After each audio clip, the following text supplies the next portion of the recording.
Então, boa noite a todos os presentes. Que graça e paz de Cristo esteja com cada um de vocês. Amém. E sejam bem-vindos. Que bom que vocês vieram. Como eu sempre costumo falar, se vocês vieram, Deus tem uma palavra para vocês também. E não vão sair daqui com o coração vazio, porque Deus, na verdade, às vezes estamos em casa e sentimos de vir para a igreja e tem aquela luta entre o espírito e a carne. E quando isso acontece, nós viemos para a igreja quando nós obedecemos o Espírito Santo. E por isso que ele tem uma palavra para todos nós nessa noite. Eu fiquei pensando durante essa semana que às vezes a gente, em casa, nós temos nossos alimentos, nossa comida, mas de vez em quando, igual às vezes nós reunimos amigos, famílias e vamos dar um restaurante hoje e comer uma coisa diferente. E isso me veio na mente, porque às vezes em casa nós lemos a Bíblia, nós oramos também, mas quando nós estamos aqui na igreja, é a mesma coisa que convidar amigos para comer algo diferente. É a mesma palavra, mas exposta de uma maneira diferente. Deus fala de uma maneira diferente com nós estamos aqui. E eu gostaria de compartilhar um texto, só para nós relembrar. Hoje é o segundo culto dos varões. Convidados foram bastantes, mas só que nós muitos foram chamados. É verdade. Poucos escolhidos. Deus ainda vai fazer uma obra nessa igreja, em nome de Jesus. E depois nós vamos ter um momento de confraternização do lado aí também. E todos são convidados. Romanos capítulo 8, verso 31. Ainda não estou na terceira idade, mas já preciso de óculos também. Vamos lá.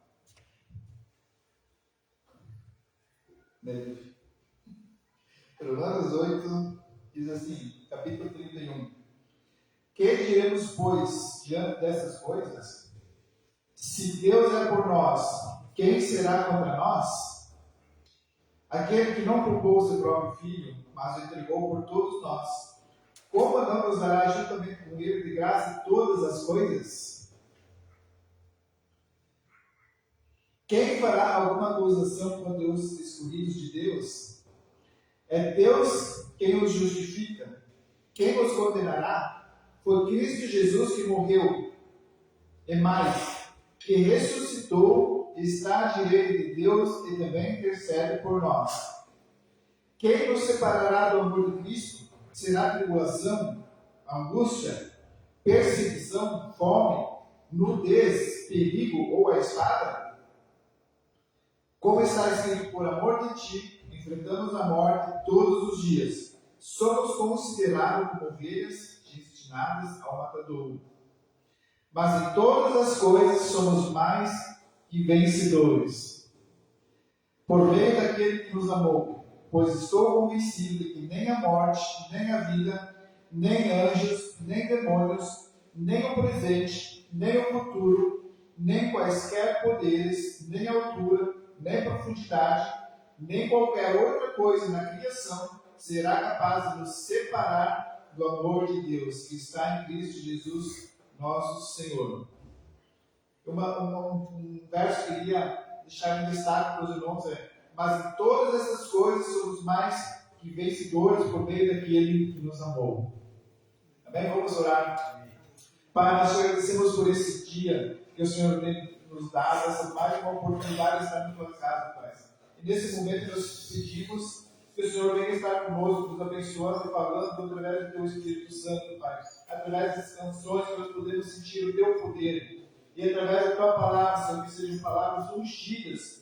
Amém. Que venha de conta dos nossos corações para aquilo que nós necessitamos. Tu sabes o que nós precisamos e tu vais falar conosco, assim que nós cremos, Pai. E nesse momento do louvor, nós pedimos também a tua unção do teu Espírito Santo sobre nós, Pai.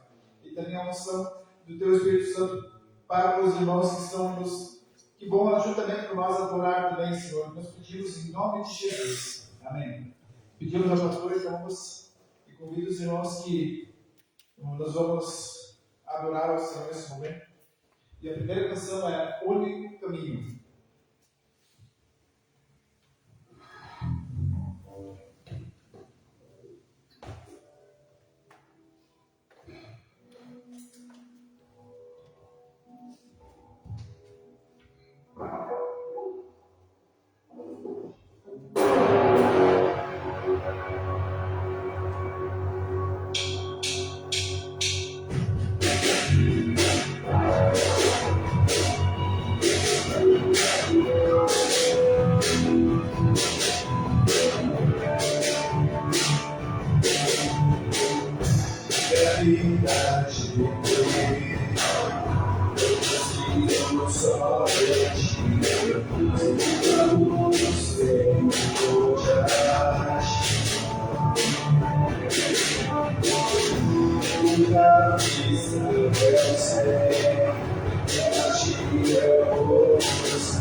Segunda canção, ainda que a figueira não floresça, que a videira não dê seu fruto, e não haja vento nos campos, mesmo assim, nós nos alegraremos. Amém?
Esse é o meu respirar. Na verdade, se não fosse Jesus na nossa vida, nós nem estaríamos aqui. Então, nós somos gratos por tudo aquilo que Ele fez. E nós podemos cantar. Vamos cantar com nosso coração aberto, nosso coração direcionado a Deus e agradecê-lo por tudo aquilo que Ele fez por nós.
Por essa certeza que nós temos através do Espírito Santo, que nós nada somos, Senhor.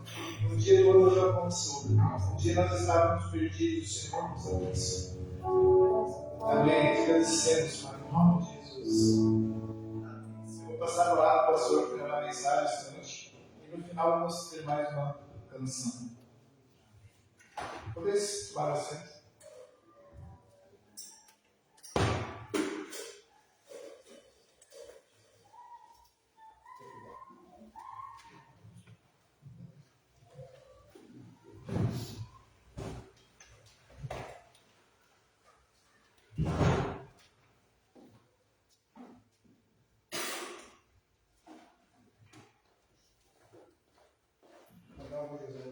Glória a Deus.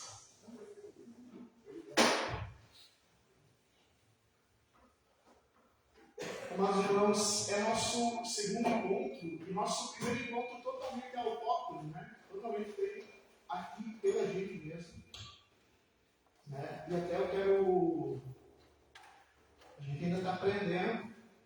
Eu quero deixar uma nota de honra pela. Né, o irmão Jaime, o irmão Adriano, o irmão Wesley. Oi? Wellington.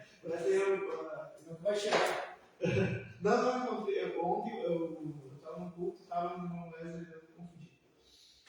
O irmão Wellington, o irmão Jaime, o irmão Adriano, né, que estiveram organizando as coisas, fazendo as partes. Mas eu quero dar uma palavra de honra também para irmã Sônia, a esposa do irmão Jaime, que quando as mulheres fazem o culto das mulheres, as mulheres fazem tudo sozinhas. E daí, quando nós, homens, né, nós ainda estamos aprendendo, o nosso segundo encontro, nós tivemos que pedir ajuda da também a nossa fotógrafa, né, a pastora Kay. Então, assim, uma nota de honra, de a gente lembrar, a palavra do Senhor diz, honrar quem deve honra, então, nosso agradecimento a irmã Sônia, né, que era, e que a gente possa aprender com isso. Né? Da mesma maneira que às vezes no chá feminino a gente ajuda, mas não podemos esquecer realmente quem tem contribuído e que a gente possa cada vez mais desenvolver nosso proativismo, autonomia. É o nosso segundo encontro. E vou pedir para o irmão Wellington estar abrindo Efésios capítulo 5, do versículo 22. Nós vamos ler desde o capítulo 5, 22 até o capítulo 6, 9. Né? Vamos seguir adiante. Mas antes de a gente ler as escrituras, queria ver assim. Aqui todo mundo conhece um pouquinho a palavra de Deus, e a gente sabe, né, algumas verdades incontestáveis, que uma das verdades incontestáveis que está nas Escrituras é que o homem é o provedor do lar e a mulher é responsável pela educação dos filhos. Isso é incontestável, todo mundo sabe. Eu gostaria de dizer e perguntar para os irmãos se sabem que versículo, ou em que trecho bíblico está dizendo isso. O homem é o provedor do lar e a mulher é responsável pela educação dos filhos. A gente tem ouvido isso sempre, né? Eu ouvi, desde sempre. Eu tornei crente, eu ouvi pessoas usando o púlpito para dizer isso, né? Pessoas que me discipularam. E nos últimos anos de crente, eu tive um pouquinho de tempo para ler a Bíblia e eu quero confessar a vocês que eu não achei isso na Bíblia.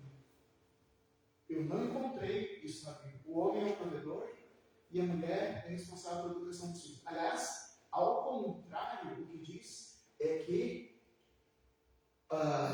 o homem é o primeiro responsável pela educação dos filhos. A mulher ajuda. O homem é responsável pela educação dos filhos. A mulher auxilia. E a provisão? A provisão é um trabalho dividido. A Bíblia fala de homem e mulher dividem esse trabalho. Tanto é que há um capítulo inteiro do livro de Provérbios só falando da mulher provedora.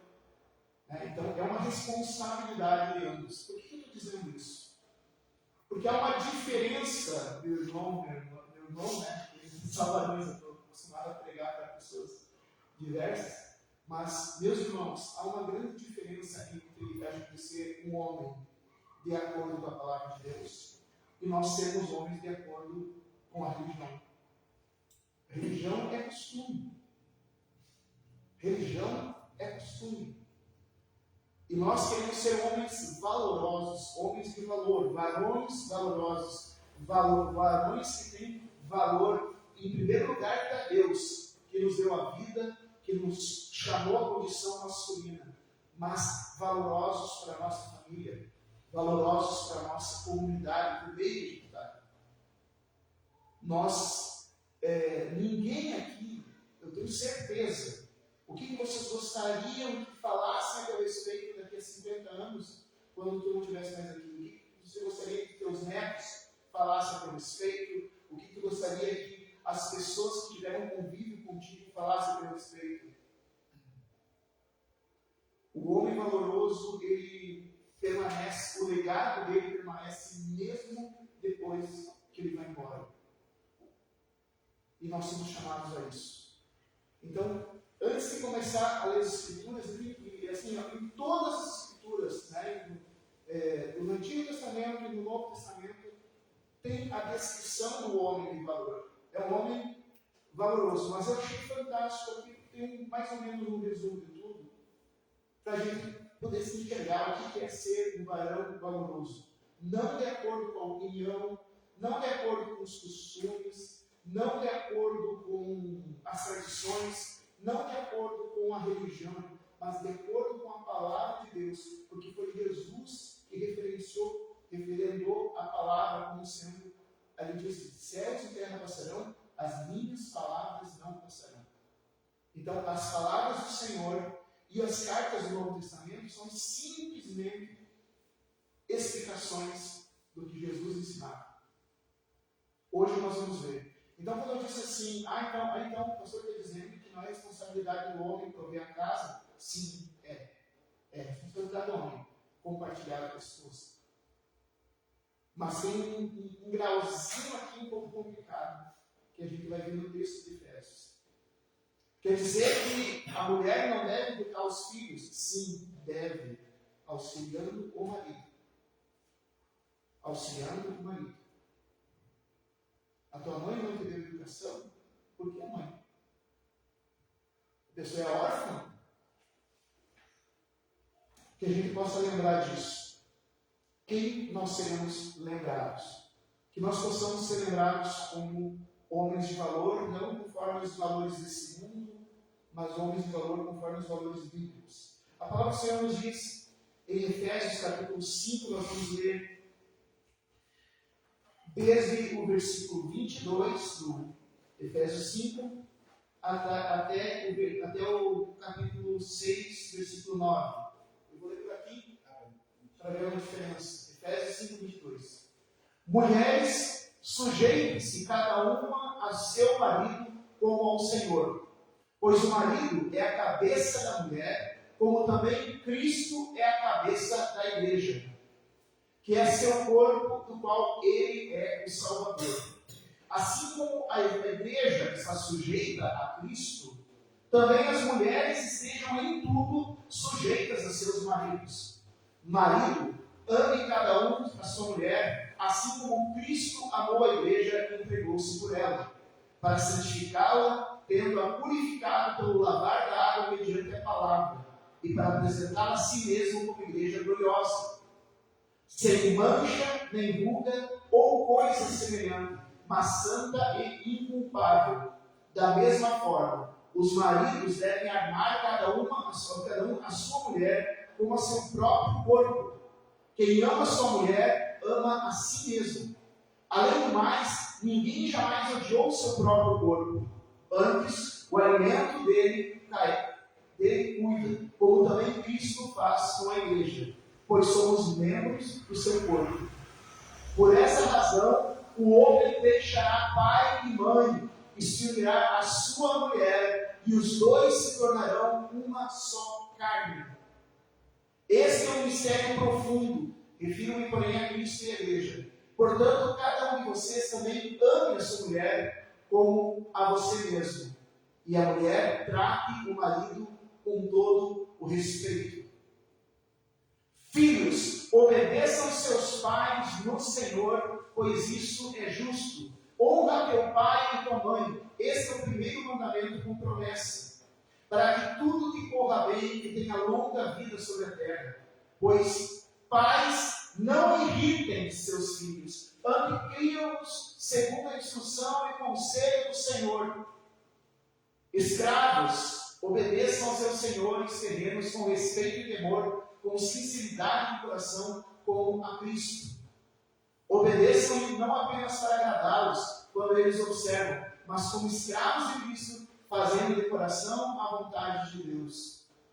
Sirvam os seus senhores de boa vontade, como servindo ao Senhor e não aos homens. Porque vocês sabem que o Senhor recompensará cada um pelo bem que praticar. Seja escravo, seja livre. Vocês, senhores, tratem seus escravos da mesma forma. Não os ameacem, uma vez que vocês sabem que o Senhor dele é de vocês e de vocês está nos céus e ele não faz diferença entre as pessoas. Amém? Podem voltar. Aqui são orientações e começa assim dizendo, falando que tudo começa no lar. O propósito de Deus, ele começa no lar. A família, a igreja, é a sua extensão da família. A igreja é a família de Deus, a família estendida. Mas tudo começa no lar. E por isso que o apóstolo Paulo, guiado pelo Espírito Santo, ele vai começar dizendo: vós, mulheres, sujeitai-vos aos maridos como ao Senhor. Aqui não está se estabelecendo até a gente estava vendo na quarta-feira, né? Que no estudo da 1 Pedro, né, falando de tratar as nossas esposas como vaso frágil, no sentido de que o vaso frágil é o mais valioso, ou seja, tratar a esposa como sendo o nosso tesouro. É disso que está falando em 1 Pedro. Não que a mulher é sexo frágil, mas que a mulher é valiosa, né? E isso a gente estava vendo na quarta-feira. Mas aqui está dizendo o seguinte: mulheres, tratai os vossos, sujeitai-vos aos vossos maridos. O que é sujeitar-se? É apoiar. Não está dizendo que a mulher deve ser subjugada pelo marido. Não quer dizer isso. A função, a mulher, ela se sujeita. E uma coisa apenas, eu fui no casamento da minha irmã com o meu cunhado, na igreja evangélica lá de Santo Ângelo, há uns anos atrás. Eu não era crente ainda, e o pastor estava lendo essa passagem. E quando ele leu essa passagem, eu, na minha visão ateísta, disse: mas que machista, mulher sujeitar os meus maridos. Depois eu até comentei isso com a minha irmã, e a minha irmã falou assim: Dani, mas tu viu o que o pastor falou depois da parte do meu marido? Tu leu qual é a responsabilidade do meu marido? Se o meu marido corresponder ao que está escrito na palavra, eu vou me sujeitar a ele com prazer. Se sujeitar não é nós que subjugamos a esposa, não é nós que subjugamos a nossos filhos, mas sim ela que se sujeita a nós. Nós não oprimimos, nós não obrigamos, mas diante da nossa postura, que vem logo embaixo, a mulher vai estar correspondendo a essa postura. Isso que quer dizer sujeitar-se, porque o marido é a cabeça da mulher, como também Cristo é a cabeça do corpo, sendo ele próprio o salvador do corpo. E aqui já começa dizendo: a nossa função como chefe da casa não é oprimir. Alguém já viu Jesus oprimindo alguém? Alguém já viu Jesus estrangulando, no sentido moral, né, de pressionando, de colocando pressão moral, de colocando, confrontando de maneira injusta, tratando com injustiça alguém? Alguém já viu Jesus fazendo isso com o povo dele? Ele não faz isso. E nós, como homens valorosos, nós somos chamados para ser a figura de Jesus no nosso lar. O que é ser um homem de acordo? Qual é o nosso modelo de homem de acordo com a palavra de Deus? O nosso modelo de homem não tem a ver com o que foi o nosso pai. O nosso modelo de homem não tem a ver ou foi, sei lá, alguma figura importante que a gente acha importante e relevante na sociedade. Nosso modelo de homem é Jesus Cristo. E dentro da nossa casa, nós devemos ser Jesus cuidando da igreja. A nossa esposa, os nossos filhos, é a igreja que Jesus nos deu para cuidar. E da mesma maneira que Jesus ele não oprime, ele quer o crescimento, ele quer o desenvolvimento, ele quer o bem-estar da igreja. Ele não quer que a igreja seja magoada, ferida. Ele quer que a igreja esteja bem, que a igreja esteja melhorando. Ele está dizendo que Jesus quer que nós, como igreja do Senhor, nós sejamos apresentados sem culpa, ou seja, a gente seja cada vez melhor, cada vez perfeita, inculpável, sem mancha, sem defeito, sem machucadura. E é isso que a gente deve querer da nossa esposa, da nossa família. Como maridos, como esposos, como cabeça da casa, a nossa função é proteger e salvar. Da mesma jeito que Jesus salva a igreja. Jesus é que salva a igreja. E da mesma maneira que Jesus nos alimenta através da palavra, sim, nós devemos sim nutrir, nós devemos sim, como é que se diz, suprir. Mas Jesus não nos supre só, e esse é o grande problema. As pessoas vão dizer assim que a cultura, os costumes, a religião vai dizer para nós homens: tu trabalha, tu ganha teu dinheiro, tu paga as contas da casa, terminou a tua função. Terminou a nossa função. Eu já ganhei dinheiro, paguei as contas, agora eu quero sentar, botar os pés para cima, e que a mulher traga ali um cafezinho, traga um chá, traga alguma coisa, eu quero assistir televisão e não me incomode, já fiz a minha parte. Já fiz a minha parte. Eu vou dizer a parte que Jesus fez pela igreja. E é isso que nós temos que fazer com nós. A gente não pode jamais dizer que fez a nossa parte como homem se a gente não fizer exatamente o que Jesus fez. E eu vou explicar o que Jesus fez. Jesus não se entregou simplesmente na cruz. Ele é o Todo-Poderoso, o Rei da Glória. Rei da Glória. E ele se sujeitou. A sujeição é voluntária. Olha a diferença entre subjugo e sujeição. O subjugo, tu empurra a pessoa e constrange a pessoa a fazer. Sujeição, a própria pessoa se voluntaria. A palavra de Deus não está dizendo mulheres sejam subjugadas por vossos maridos. Aqui está dizendo mulheres se voluntariem para apoiar o vosso marido. E o que Jesus fez? Voluntariamente, Jesus, o Rei da Glória, Criador do universo, olhar para os céus aqui em volta. Hoje em dia existem telescópios que alcançam até os confins do universo. Se tu olhar, tudo isso foi criado sob ordem do Senhor Jesus. Ele é maior do que tudo isso, mas ele se submeteu a ficar 9 meses dentro de um ventre na terra. E depois, o Criador do céu e da terra, o Todo-Poderoso, teve que aprender a caminhar. Teve que aprender a controlar os esfíncteres, porque ele não nasceu sabendo fazer suas necessidades. Ele precisava, José e Maria tinham que cuidar dele. Ele, depois disso, teve que aprender a falar, teve que aprender a comer. O Rei da Glória. O Rei da Glória.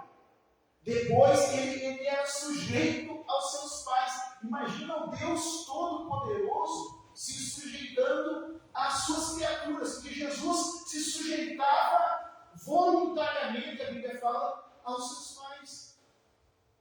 E ele cumpriu todos os rituais. Ele foi circuncidado. Ele participou da religião mosaica da sua época. Ele fazia isso. Foram 30 anos ele cumprindo todas as obrigações sociais, para depois ele se revelar como Messias e começar um ministério. E daí ele começou a juntar pessoas com sua pregação, separou os 70 mais 12, 12 mais 70, 12 para ser liderança, 70 para ser os obreiros, e em volta dele tinha cerca de 300 pessoas.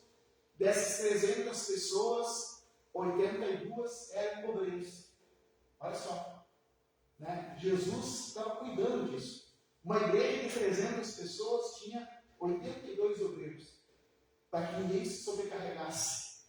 E ele foi cuidando disso por 3 anos. E depois que ele multiplicou pão, depois que ele cuidou de conflitos de convivência por 3 anos, depois que ele mostrou maravilhas, que ele estava no momento mais angustiante da vida dele, pessoas que estavam, esses 82, mas mais especificamente esses 12, estavam com ele o tempo todo, comiam com ele, dormiam no mesmo espaço, acampavam junto, viajavam junto. Não era simplesmente um curso de teologia que tu vai numa aula e volta. Não, era curso de teologia 24 horas por dia, na teoria e na prática. Eles conviveram, eles formaram uma família durante esses 3 anos. E no momento mais angustiante, em que Jesus estava entendendo o que ia acontecer no dia seguinte, e não estava conseguindo suportar esses amigos, a gente sempre lembra de Judas, né? Mas quantos ficaram com Jesus? Foi só um. Dos 82, Judas traiu. O braço direito, o vice-líder, Pedro, negou, e os outros todos fugiram. E ele aceitou isso. Ainda quando Judas veio, ele tentou resgatar Judas. Judas, tu está entendendo o que tu deve fazer? Olha o que tu fez, tu é meu amigo, cara. Tu é meu amigo. Eu sou teu amigo ainda. Eu sou teu amigo, volta. Judas não suportou e preferiu fugir da culpa. Isso é remorso, não é arrependimento. O arrependimento te traz de volta para Cristo. O remorso te tira da presença de Cristo. E ele suportando isso. E ele foi preso injustamente. Foi preso injustamente por tua causa, por minha causa. Ele não tinha culpa, mas eu tenho, tu tens. E por isso ele foi preso. E ele foi falsamente julgado, né? mais uma injustiça. Ficou preso sem comer, sem beber, sendo açoitado durante toda uma noite. No dia seguinte carregou uma cruz que não era dele, que não era de Barrabás. A cruz de Jesus Cristo não era de Barrabás. A cruz de Jesus Cristo era minha, era tua. E como a cruz de Jesus Cristo, a cruz de Jesus era baixinho e Barrabás era mais alto, para poder caber na cruz tiveram que repuxar a musculatura, estender a musculatura dele, porque a nossa cruz é maior que Jesus, mas ele aceitou. E naquela época já existia, sabe, gente? Não foi para Jesus que inventaram a crucificação, já existia a crucificação, mas geralmente se amarrava os presos na cruz e deixavam os presos morrendo de calor, e sem água e tal, e por falência respiratória, ficavam de pé, e daí o corpo ia deixando dificuldade de respirar, demorava para respirar. Tanto é que, mas Jesus morreu rápido, porque não fizeram como fizeram. Eles, em vez de amarrarem Jesus, eles pregaram Jesus. Eles pregaram Jesus na cruz. Então Jesus, além de sufocar com o próprio peso, além de estar exposto ao sol das 3 da tarde em uma região desértica, sem comer e sem beber há mais de 24 horas, ele ainda estava saindo sangue dele a arrepia. E ele estava ainda intercedendo pelas pessoas que estavam prendendo ele.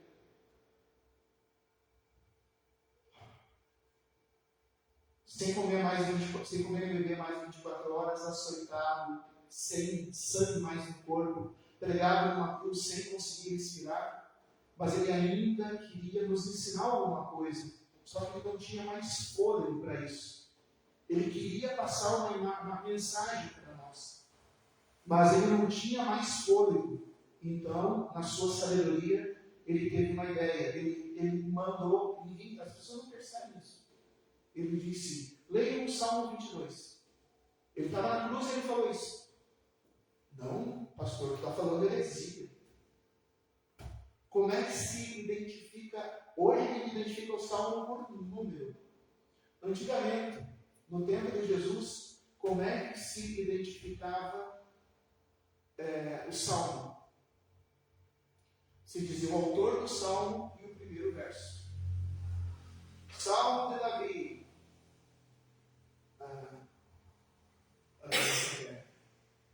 Assim como a corça suspira pelas águas.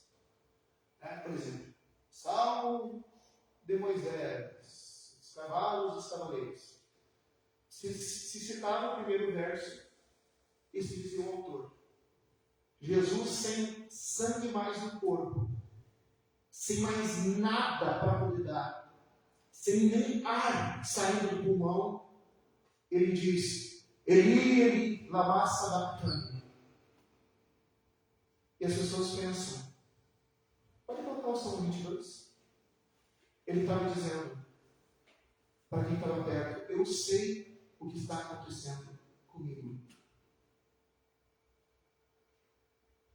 Ele estava dizendo: o que está acontecendo comigo foi previsto no Salmo 22.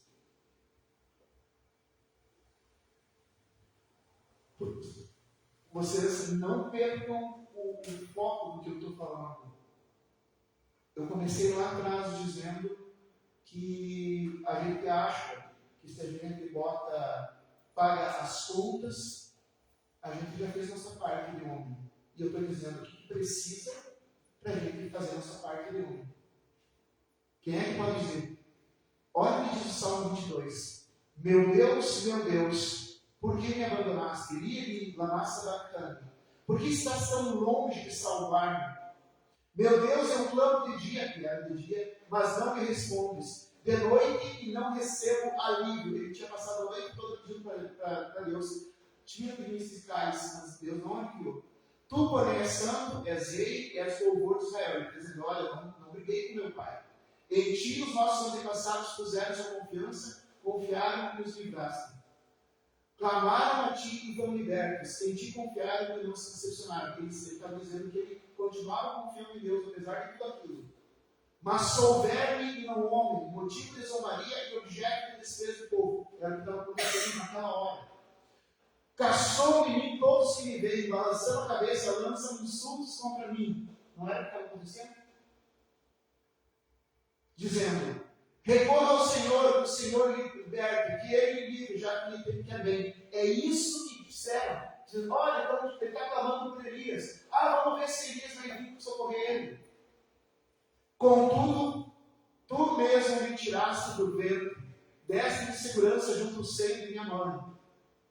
Desde que nasci foi entregue a ti, desde o ventre materno, és o meu Deus.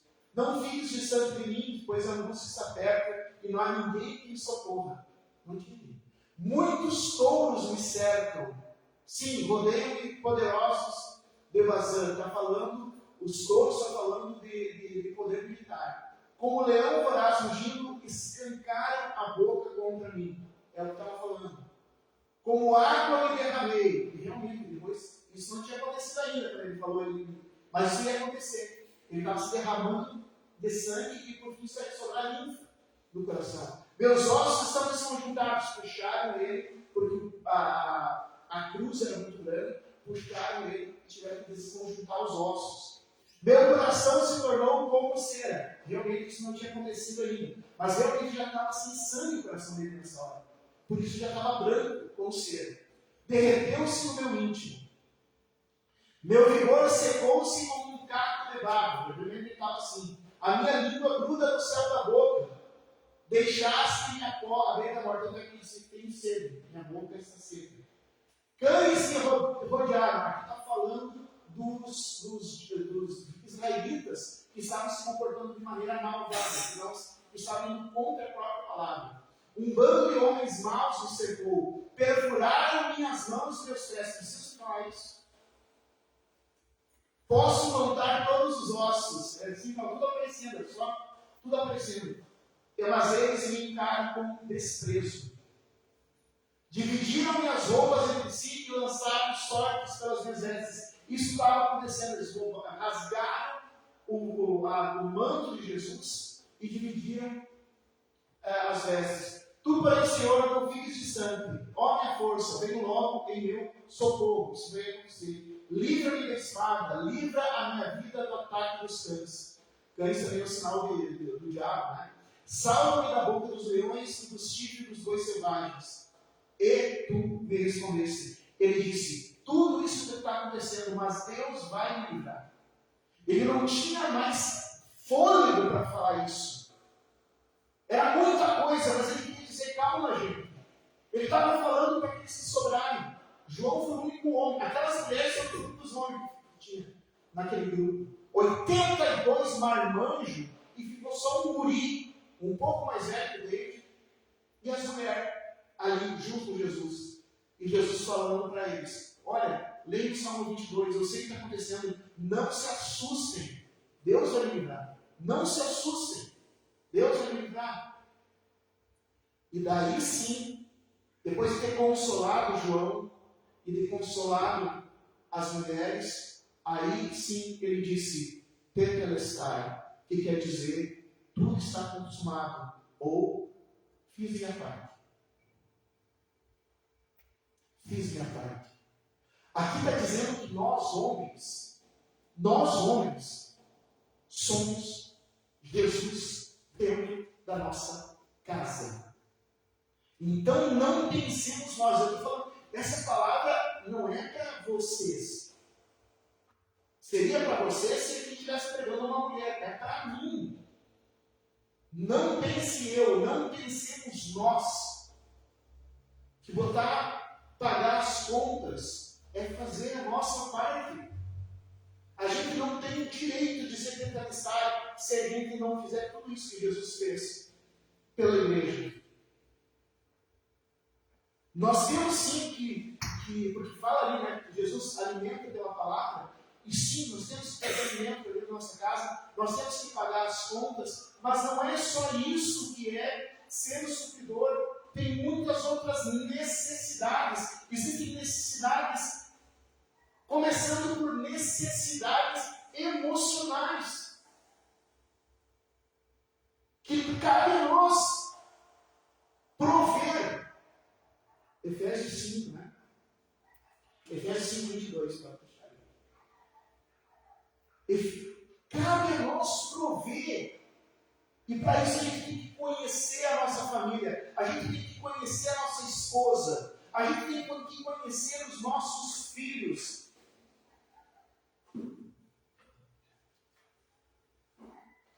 Para a gente saber quais são as necessidades. Porque Jesus é o Espírito que anda entre as 7 igrejas, e cada uma das 7 igrejas de Apocalipse tinha uma característica diferente. Da mesma maneira, era uma igreja só, mas dividida em 7 unidades, e cada unidade tinha uma característica. Da mesma maneira, na tua casa, tu és o cabeça, tu és Cristo, tu és representante de Cristo na tua casa, e na tua casa, cada pedaço da tua igreja tem características diferentes. A tua esposa pensa de um jeito, o teu filho pensa de outro jeito, o teu outro filho pensa de outro jeito. Talvez tu estejas morando com os teus pais ou com os teus sogros, então também tu é cabeça ali, tu és a presença de Cristo. Os divórcios não têm acontecido tanto por como é que é? Incompatibilidade.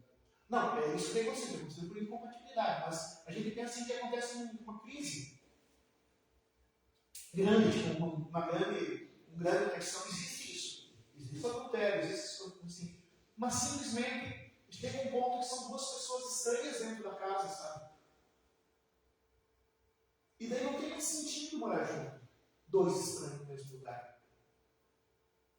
E aqui, só que a gente não pode culpar a mulher, porque a responsabilidade é nossa, nós que somos o cabeça.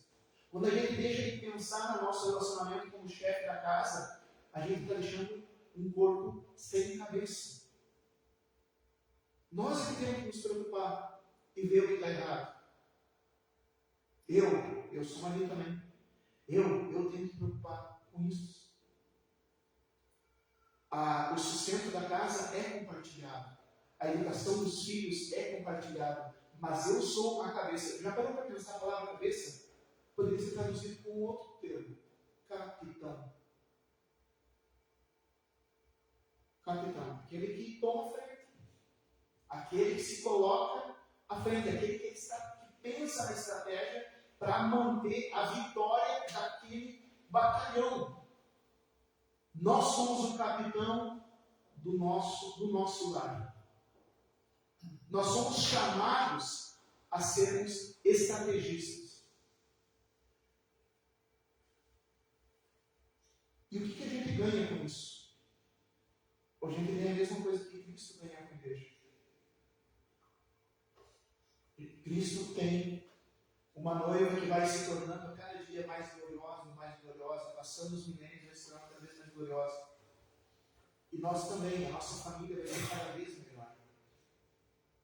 Se a gente se dá conta que ser provedor não é prover só dinheiro. Ser provedor é prover dinheiro também, mas é prover emoção e outra coisa: espiritualidade. Porque se tem uma coisa que Cristo faz, é investir na vida espiritual da igreja. Se nós somos Cristo dentro da nossa família, não é a nossa mulher. E isso é uma coisa aqui, não é em todos os lugares, mas aqui no Rio Grande do Sul, pelo menos, pode ser que em outros lugares não seja, mas aqui no Rio Grande do Sul e em muitos lugares do Brasil que eu fui, igreja é coisa de mulher. E eu acho tão absurdo isso, porque se for olhar em Gênesis e Apocalipse, tem mulheres valorosas, tem líderes, tem apostolistas, tem juízas, tem, mas a grande maioria, quem era? Quem era a grande maioria dos líderes? A liderança religiosa, espiritual da Bíblia. Tem mulheres, mas a grande maioria é homem. Se nós somos o capitão do nosso lar, e o capitão do nosso lar não tem compromisso com Deus, o que o nosso lar vai ser? Se nós somos a cabeça da igreja, e a cabeça da igreja é totalmente secular, qual é o resultado da nossa família? Nós somos chamados a ser Cristo, e Cristo era, antes de tudo, cheio do Espírito Santo. Nós somos Cristo. E aquilo me marcou. Eu era ateu quando eu vi a minha irmã falando isso. Mas aquilo me marcou. Dani, se o meu marido fizer tudo isso, para mim vai ser um prazer me sujeitar a ele. A gente precisa aprender. E aqui nós estamos vendo um futuro pai, um futuro chefe de família. E olha, tu está tendo um privilégio, David, porque eu não vi. Alguém de vocês ouviu isso na idade de David? Já ouviu? Ó, que bênção. Foi bom? Te ouvindo? O irmão Wellington também, porque também. Mas eu não. Eu não vi. Nós temos a chance de fazer a nossa vida como homem. E eu não estou aqui falando como só de família, né? Estou falando assim, tratar os filhos. Nosso relacionamento com a nossa família pode ser restaurado, sim. Mas aqui está falando também do nosso comportamento como empregado. Ser homem de valor. Ali fala escravo, né? Tem outro que eu gosto mais das versões, da minha versão que fala servo. Eu acho melhor servo do que escravo. Escravo é exatamente uma questão de posse, né? Mas aqui diz assim, que a gente deve trabalhar para o nosso patrão como se nosso patrão fosse Jesus. E como é que a gente trabalha para Jesus? Escravos obedecem seus senhores terrenos com respeito e temor, com sinceridade de coração, como a Cristo. Como que a gente trabalha para Jesus? Eu vou dizer uma coisa, pode ser que seja só para mim que isso tenha acontecido. Eu não vou tomar como doutrina, mas vou fazer uma confissão para vocês. Não foi uma vez nem duas, foram várias vezes. Foram várias vezes que Deus me colocou para fazer uma determinada coisa e eu disse para Deus, olha a minha arrogância, Deus, isso não está certo, o Senhor se enganou. Eu me perdoei de por ter falado isso, porque eu vi também isso acontecendo na Bíblia depois, sabe? Eu me dei conta assim, imagina que coisa, tipo, não é Barnabé, que vai resgatar Paulo, que está cego, né? Na cidade de Damasco, e Deus falando com o cara, assim, olha, vai lá e vai resgatar Paulo, vai pôr as mãos sobre ele, vai batizar e vai discipular. Daí o cara diz assim para o Espírito Santo, não se enganou, não, não, só deixou, não, ele só explicar para o Senhor uma coisa, né? Talvez você não esteja sabendo, mas esse Paulo é um psicopata, tipo assim, é melhor que fique bem longe da igreja que fazem esses caras, se eu botar essa menina na igreja, acabou, sabe? De repente o Senhor, sei lá, os anjos não me informaram, o Senhor disse, mas ele foi e fez. Servir como a Cristo mesmo tu não entendendo, tu faz. Claro que Deus nunca vai pedir para te fazer uma coisa legal. Claro, se teu patrão te manda fazer uma coisa legal, tu pode e deve dizer não. Mas, tirando isso, se for uma coisa legal ou imoral, o que o teu patrão pedir para te fazer, tu faz.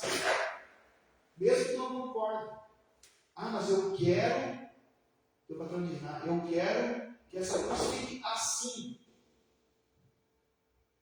Mas não faz sentido nenhum a cruz tem que ficar para cá. Mas é pecado a cruz ficar assim? Não. É crime a cruz ficar assim? Não. É imoral a cruz ficar assim? Não. Então, coisa assim. Depois você vai assistir o vídeo e vai ver que agora está de frente para aqueles que estão assistindo. Na hora tu não entendeu, mas se cumpriu. Tem coisas que para Deus a gente faz e não entende. Depois a gente vai entender. Com toda certeza, depois que Paulo virou um apóstolo, o cara disse, tá, era isso que Deus estava querendo. E aqui está dizendo que a gente deve servir o nosso Senhor como a Cristo.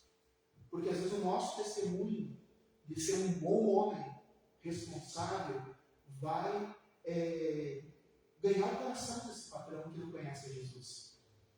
E diz mais, diz que nós, como patrões, quando a gente contrata alguém, a gente deve tratar a pessoa com justiça. A gente deve tratar a pessoa com cuidado, com respeito. Lembrando que esse empregado, ele não é uma coisa que tu usa para te gerar lucro e tu descarta quando não te dá mais lucro. O teu empregado é o teu irmão.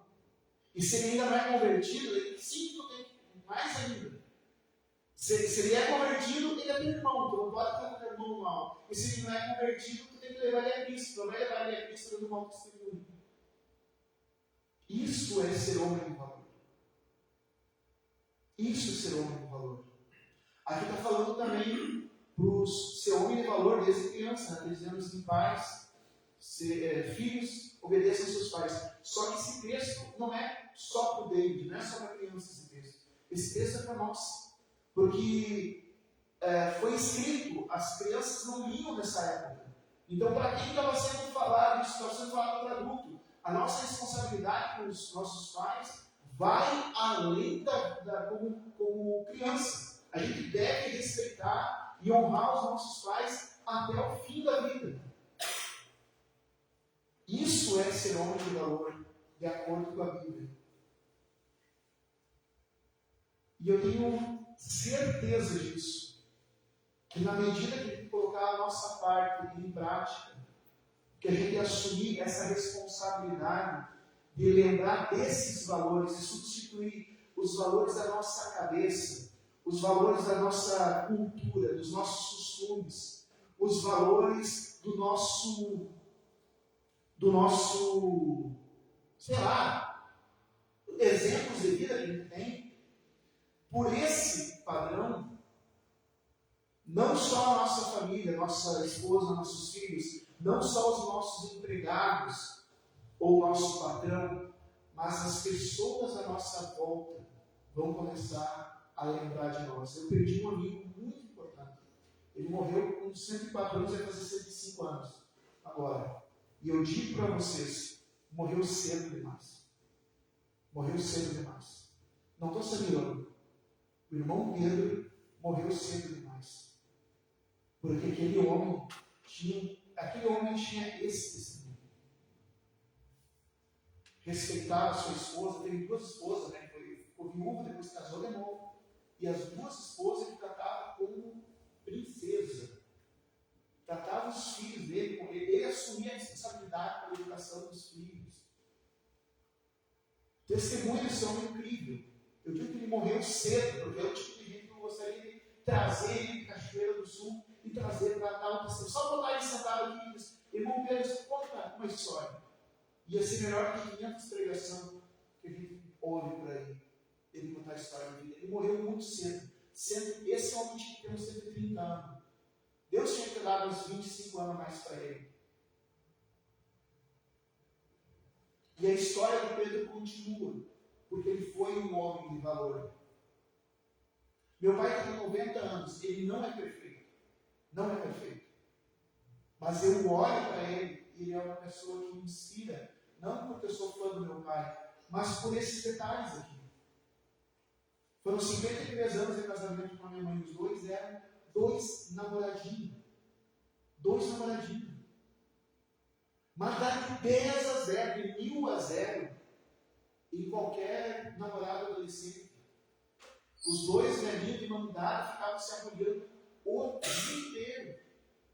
Meu amor, não sei o que, meu benzinho, o tempo inteiro.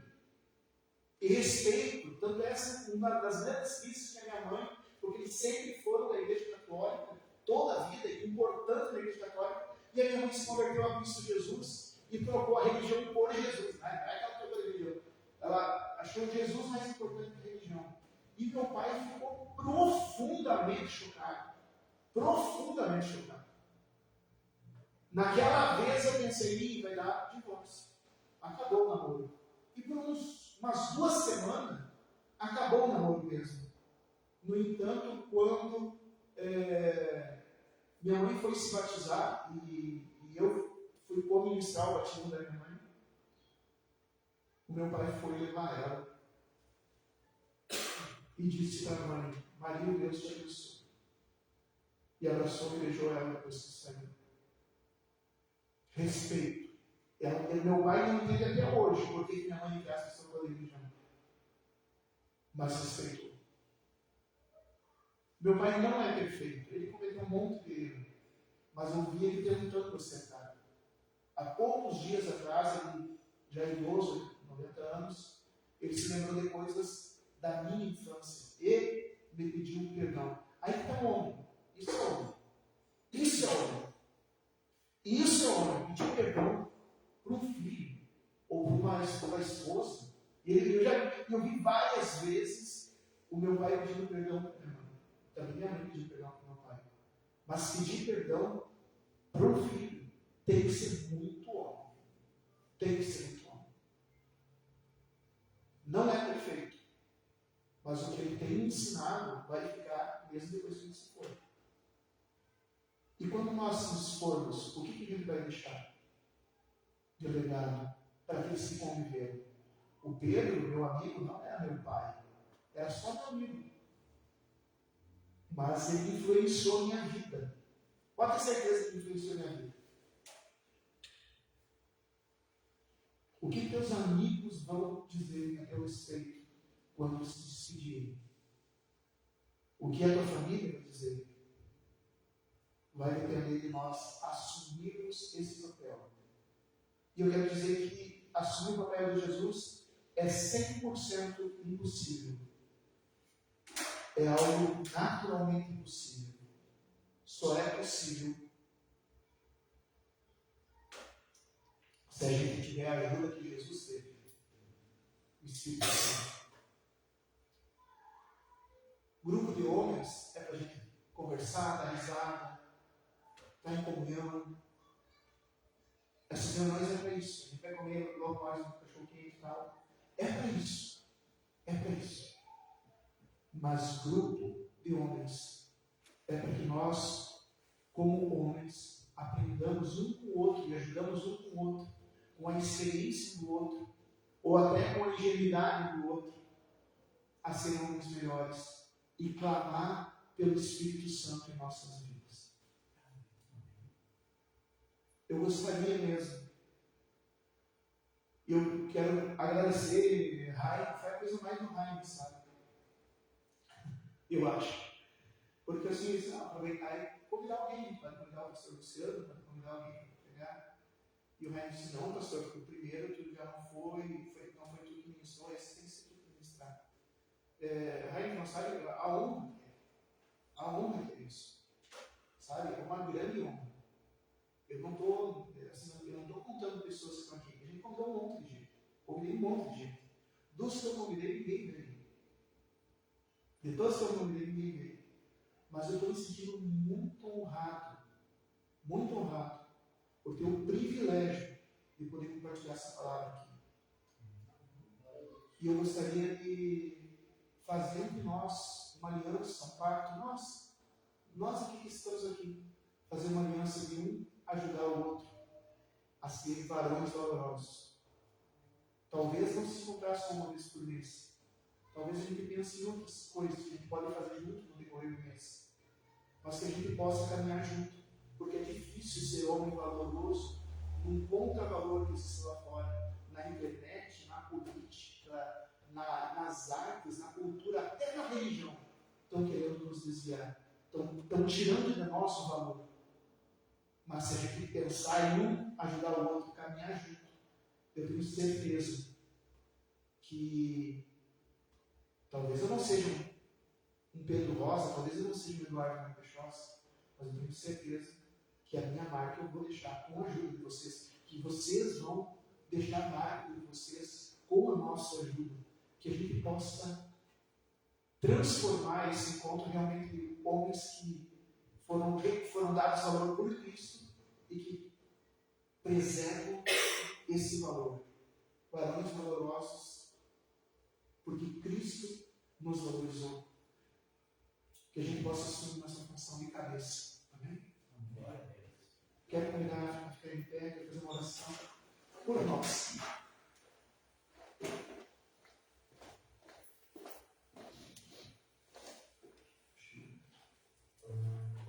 Pai amado, tu nos chamaste para ser cabeça. Tu nos chamaste, Senhor meu Deus, para sermos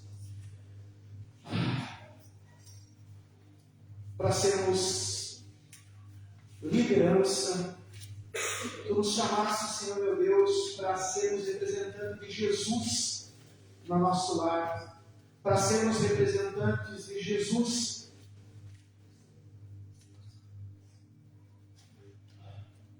no nosso trabalho, na nossa sociedade. Fortalece-nos, Senhor, como verdadeiros varões valorosos. Que a gente possa encontrar, Senhor meu Deus, na comunhão entre nós, a presença do Espírito Santo e a direção da Tua Palavra, para que a gente tire tudo aquilo que não te pertence e preserve os valores que tens para nós. Em nome de Jesus. Amém. O nosso encontro continua. Eu quero aproveitar, antes de começar a louvar, dizer que o irmão Raim e o irmão Adriano, eles fizeram tudo, compraram coisas e tal, e não tem nenhuma entrada, não é cobrado nada, mas se você sentir no coração e ajudar a ressarcir as despesas de hoje, deram sempre menos de 150 reais, na igreja, acho que assim. Se quiser ajudar, sentir no coração de ajudar a ressarcir essas despesas, diminuir essas despesas, eu te convido a fazer uma oferta enquanto a gente vai estar louvando.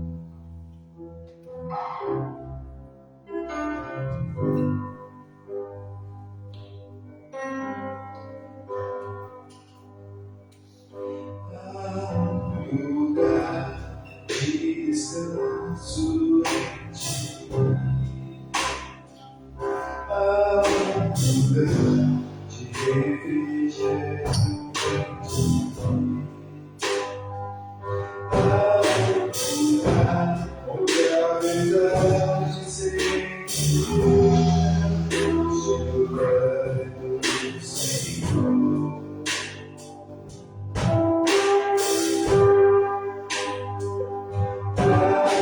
Lugar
esse lugar é do Senhor. Esse lugar é do Senhor. Esse lugar é do Senhor. Esse lugar é do Senhor. Esse lugar é do Senhor. Esse lugar é do Senhor. Esse lugar é do Senhor. Esse lugar é do Senhor. Esse lugar é do Senhor.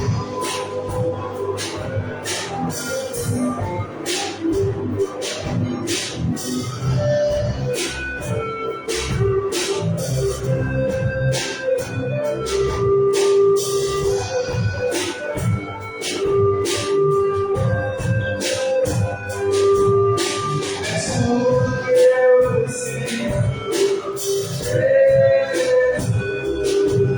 Tu és tudo que eu preciso. Jesus. Tu és tudo que eu preciso. Jesus. Tu és tudo que eu preciso.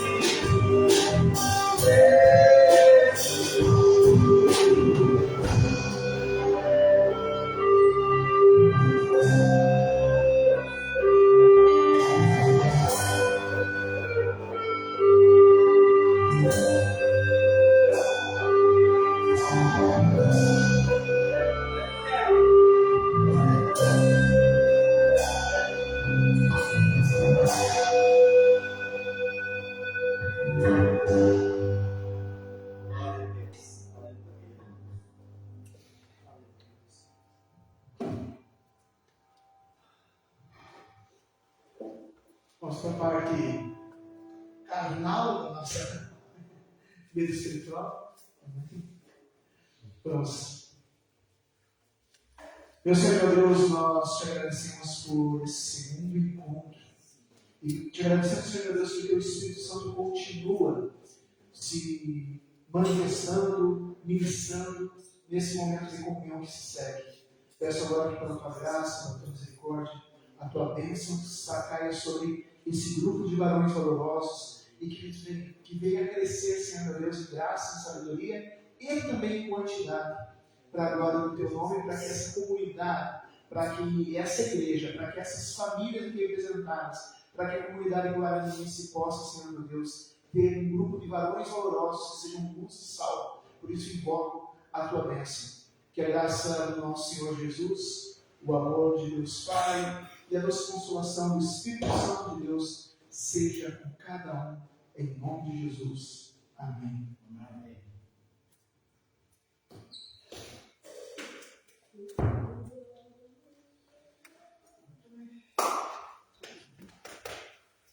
E agora vamos Vencerá o mestre show. ver essa parte.